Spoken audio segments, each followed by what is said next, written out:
painting by numbers is something, it's a term that I'm sure that many people have heard, but the best way that I'm explaining it is a coloring book.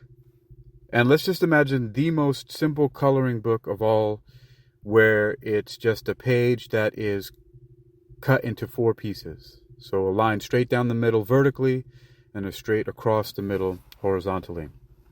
So you have 4 new rectangles created out of that. And in each rectangle, you have a number, 1, 2, 3, and 4. And let's just say, once again, just keeping it super simple, 1 is red, 2 is green, 3 is blue, and let's give 4 yellow. And I'm in the process of writing my first novel. I'm not a very good writer to begin with. I don't think I really like to write. I've been writing a long time. Just stream of consciousness. What I would do since 2006, March 2006, on hypnoathletics.com, I would just open up the editor while I was live online, and then I would start writing whatever came to my mind. And then if I wanted to seem sophisticated or like I was smart or something like that, then I would pull in references from around the internet and then maybe just put the person's name who I quoted, or the document that I got the information from, and put it at the bottom of the page, or I just quoted the person in the text. And that's how I've been writing. And I had this thing where at first I wanted to do one every day, and then I slowed down to once a week, and then to once every 2 weeks, and then once every month. And sometimes it was more frequent than that. My point is, I've been writing for a long time. You can check on hypnoathletics.com, which I've really actually never used the website hypnoathletics.com, although except for the fact that it redirects to the domain that I've been using, which is eym.hypnoathletics.com. The domain extensions were something that I learned how to use a long time ago. So EYM, which stands for Exercising Your Mind. So eym.hypnoathletics.com is the first site that has my first article called Exercising More Than Your Mind in March of 2006.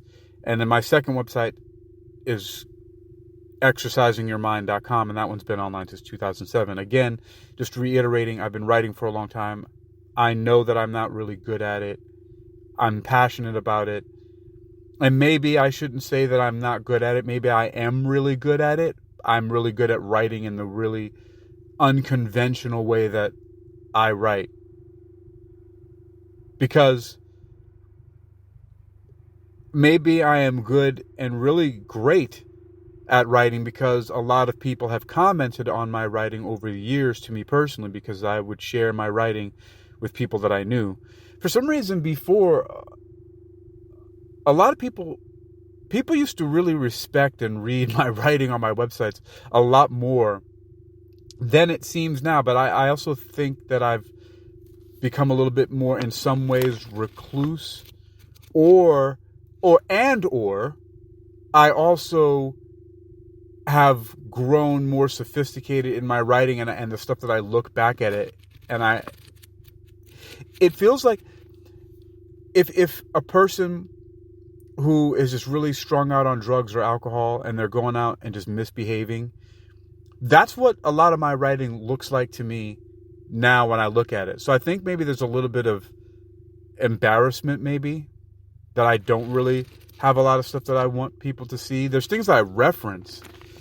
What I find is that my writing is really great as referential work, that has notes in it from things that I've done before.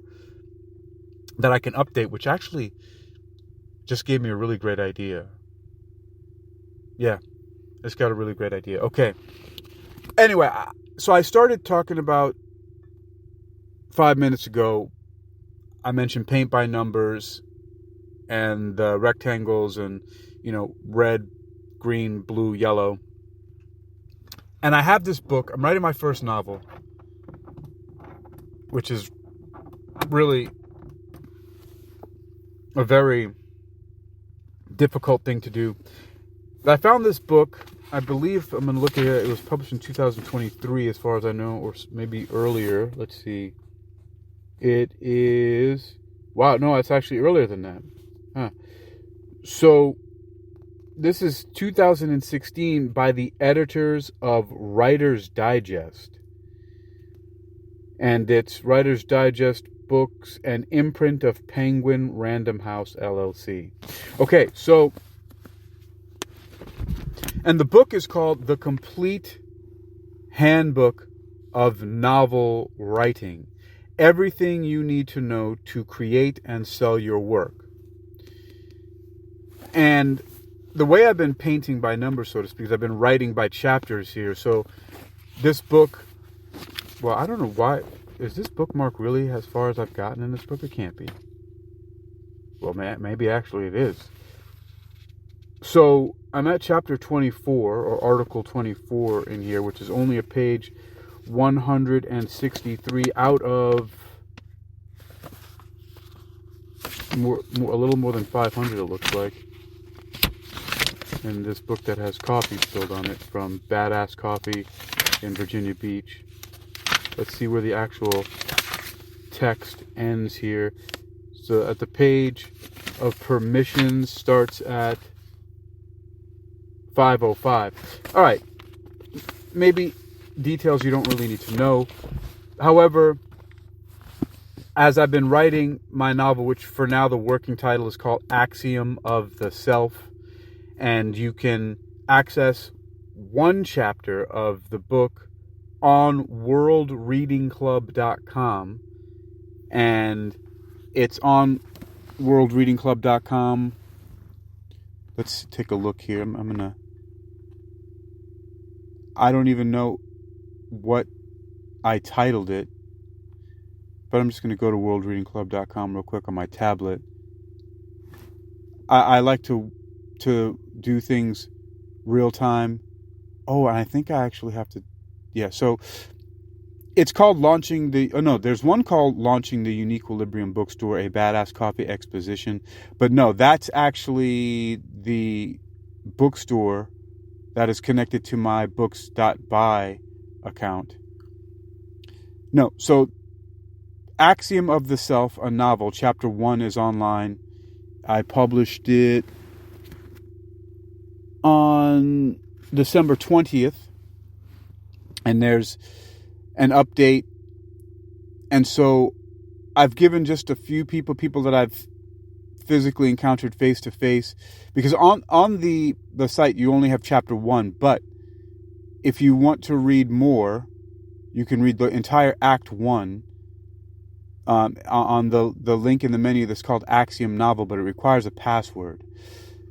So if you want the password, you can email me HAK@UNIQUILIBRIUM.com. That's hack@uniquilibrium.com. I know that's a mouthful, but hack is from my first name, Hakeem. So HAK@UNIQUILIBRIUM.com. hack@uniquilibrium.com. Or you can text me at 757-763-9621 and ask me for the password. I know, I'm giving you extra steps. So, this book, where was I? Yeah, so you can read the first chapter on there. I've been writing by numbers, just like the idea of painting by numbers, where it just basically tells you what to do step by step.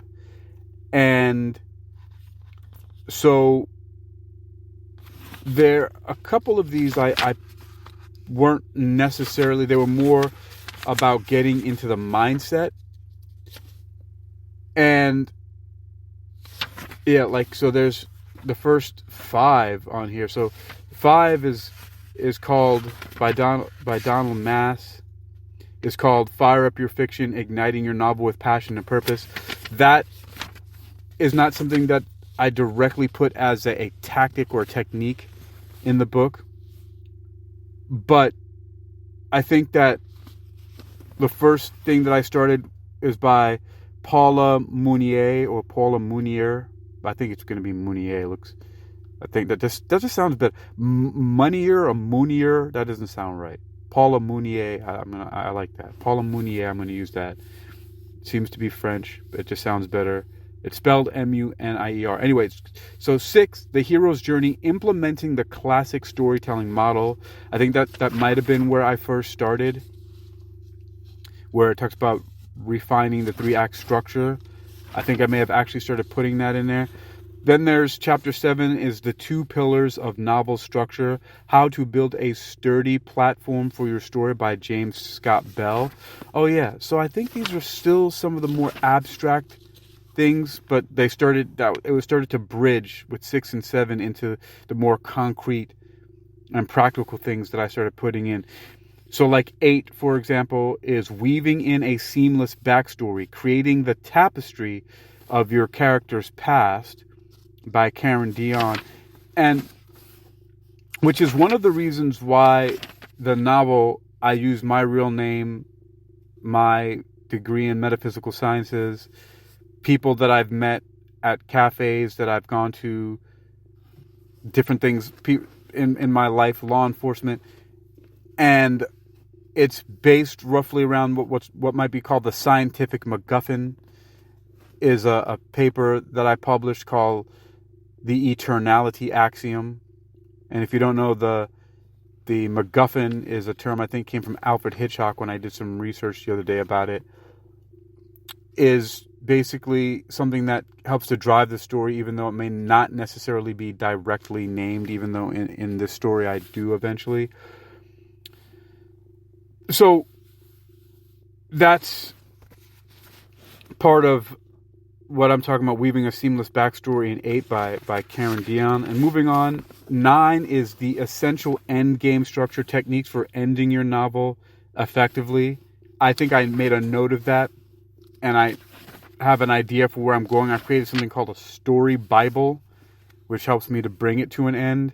At first, I thought I was going to only go 30 chapters. Now it's 40. It might go longer.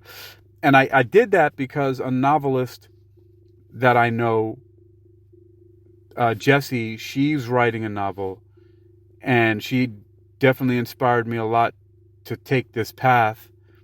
But she said, oh, it's only 30 chapters, and it made me think, she's saying only 30. And now that I'm looking at this book that I'm even looking at about writing, this thing has 70 wow, there's 70 different articles or so inside here.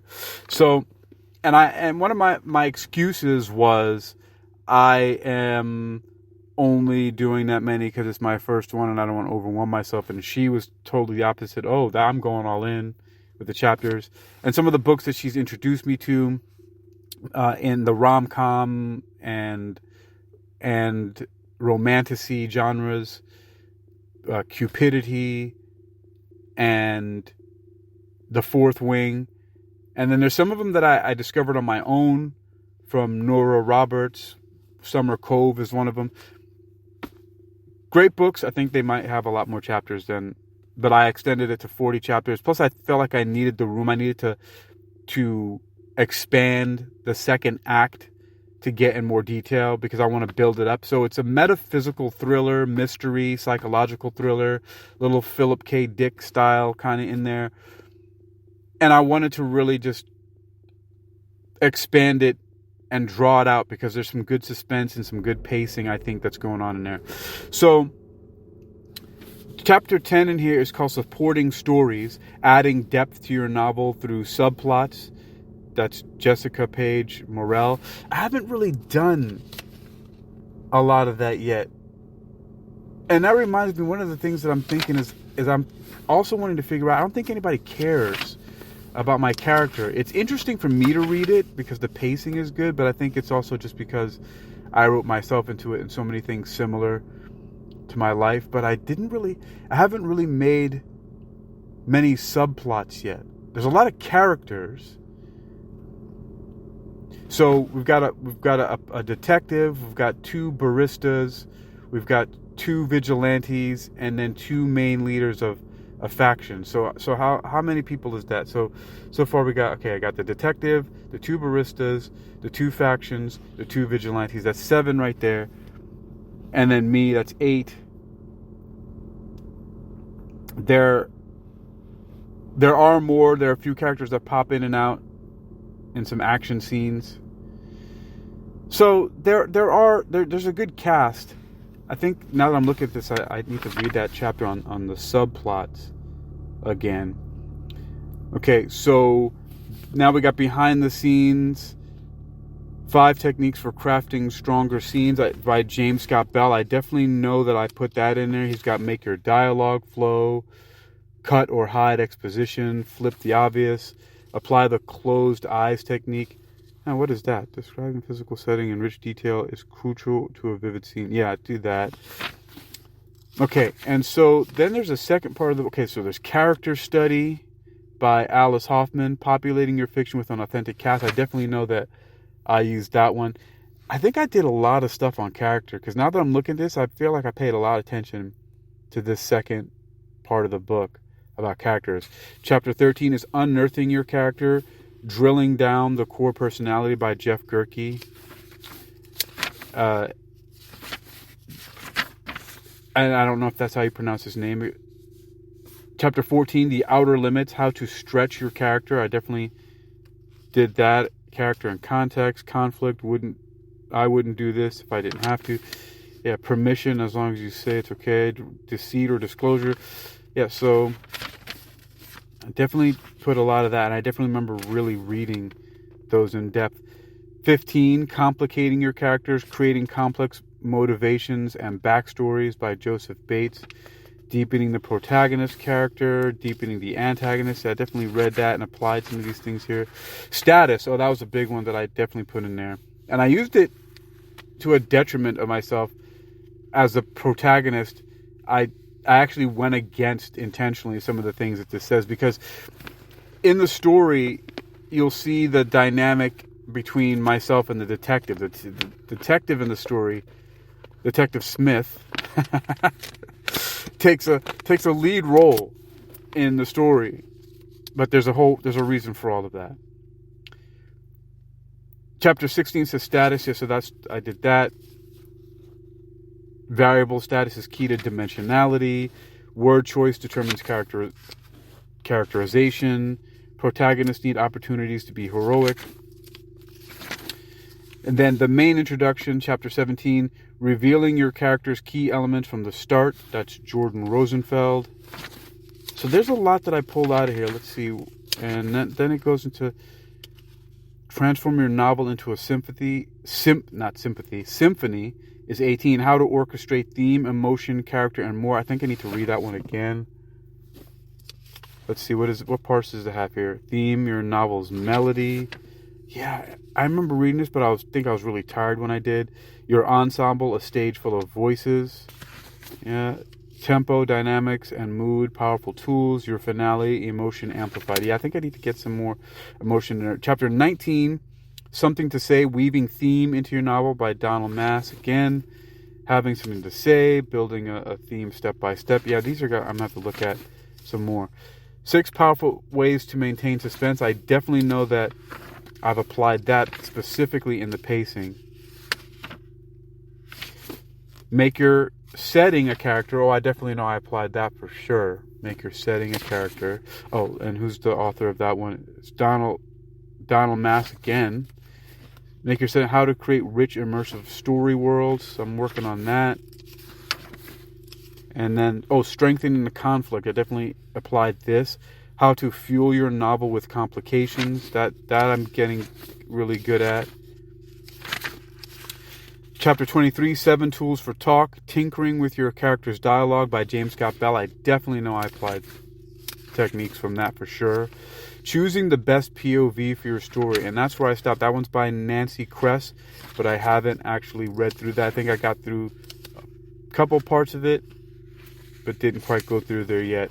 And so before I start writing again, I've actually taken a day or two off from actually getting into writing. I've been actually proofreading, and I made some edits to Act 1, the first 9 chapters, because before I move on, I want to make sure that I take care of some consistency issues and just writing style. There were some things that were really repetitive. There's even stuff I need to go back and look at again, but I did the first proofread through that, and I'm proofreading I'm up to chapter 23 so far,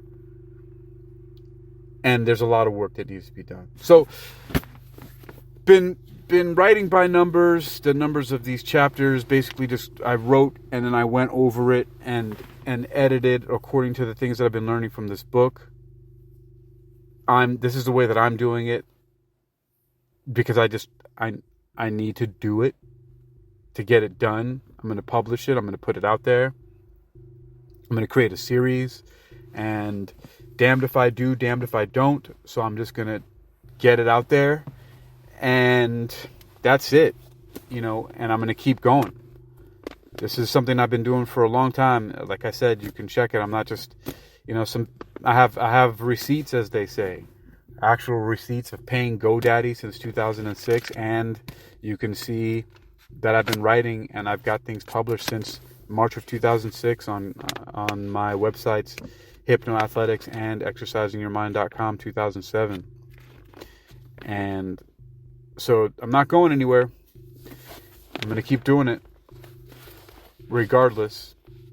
And I've been figuring out how to do it this long. It's going on in 2026. It's going to be 20 years that Hypnoathletics has been online. Which reminds me, today's date is the 27th. So I think one of the things I need to scramble and do is get a book that I published in 2005, a poetry chapbook called Serena Wears Black. I think I'm going to go ahead and make that my next project and publish it, so at least it's true to a 20-year anniversary. I'm going to get that out and maybe make some additions to it or edits to it. But yeah, that needs to be done. It needs to be my next project before something to ease myself back into writing the novel. So I'll finish that today and get back into the novel. But that's it. I will do my best to put all the links to my bookstore, which I started it with books.by, and there were some things I had some difficulty with, and so then I started looking at Lulu, which I forgot Lulu has been around for a long time. Because I remember when I first decided I wanted to start publishing books, I was looking at them as self-publishers. And then just the other day, as I was looking around on Facebook, I saw that books.by has partnered with Lulu. So I'm happy about that. So I'm going to have to look into my back office some more now and see what the partnership is all about, but I'm glad. So anyway, I've got books in my bookstore. On worldreadingclub.com, there's in the menu, it says bookstore, and you can click on the link that says this redirects to the author's exclusive bookstore, where you can easily commission unique books and build your personalized collection. And on there you will find my book called Down the Rabbit Hole, Olympus Has Fallen, which is an expanded text from 7 to 9 blog posts that I did in 2013 on hypnoathletics.com or eym.hypnoathletics.com. And this is an expansion of that. And it also has the original 7 blogs on there as well. Then there's the Eternality manuscript, A Cosmic Debate on the Nature of Reality, is in the bookstore. And all of the long descriptions are on the site. Beyond the Blue Planet, which I'm really happy with, especially the cover is just beautiful. I really lucked out with getting that cover made. And the Eternal Canon, where I turned my eternality axiom into Psalms and Proverbs of the unified field. That was fun. And I have my Demonology Uniquilibrium, which is the the most paginated book that I have. It has the most pages, like 200 something pages. Then I have From Theory to Practice, Engaging with the 8 Limbs of Yoga, which is all about the 8 limbs of yoga from Patanjali. I've been teaching yoga also for quite some time. So those are in the bookstore. That's, how many books is that? 6? I got 1, 2, 3. I didn't even take a count. 4. Yeah, it looks like 5.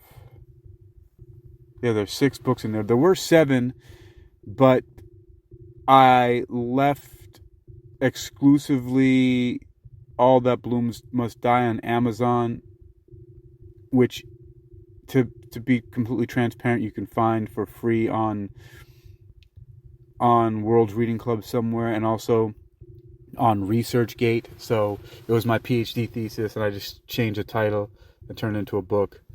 Short book, it's like 60 something pages. But that's it. I haven't done any podcasts for a while, no recorded rants, and I need to. It actually helps out with my SEO and my searchability, and I people are listening to them, and I got 250,000 something downloads, so I'm not, I for whatever it is, for whatever it's worth, people are listening to it, so I got to keep making them. By the way, in the background of one of my binaural beats, this one's not featured in my story. This one's called Ontala Drill. I recorded it and made it while I was living in China. My last days that I was in China, I started making binaural beats out there. But my Solfeggio and the Seas 396 hertz recording is a character in my story.